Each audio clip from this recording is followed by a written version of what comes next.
The Show Me State may typically not be among the first states to come to mind when you think of corruption. After all, places like Illinois and Alaska seem to have far bigger problems. But in this week's commentary, Jason Rosenbaum looks at the politics of Jefferson City and why he says it might be time for some folks to start doing some soul searching.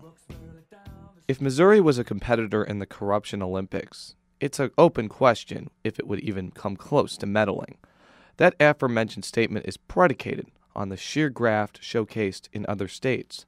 It's hard to compete against Alaska, where a bunch of officials were caught in a corruption probe, and New Jersey, a place where a mass of elected officials were arrested in a single day. And let's not even start on Illinois, my beloved but flawed homeland. But that doesn't mean the Show Me State comes out unblemished. From Tom Pendergast to William Webster to Bob Griffin, Missouri's political history is full of unseemly episodes that would make Harry Truman curse. And the Kansas City Star's expose this weekend showcased the hard-nosed and sometimes unseemly world of Jefferson City politics. One reoccurring theme over the last few years has been the rising influence of certain political consultants in Missouri politics.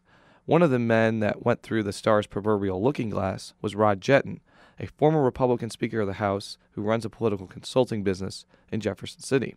With some notable exceptions, Jetton has proven adept with his political skill and fundraising abilities.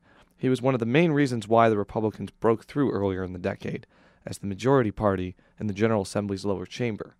But Jetton has cultivated a firm collection of enemies. He's effectively been at war with other Republican political consultants since the middle of the decade, and others have been less than thrilled with how he led as Speaker of the House. From pushing a provision making it harder for counties to regulate so-called villages to operating his consulting business while he was in office, Jetton is a radioactive magnet of sorts in Missouri politics.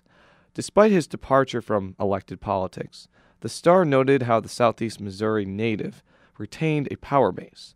His expanding client list includes prominent legislative leaders in both houses, and he showcased a knack at getting money for his clients, from people pushing controversial issues through the General Assembly.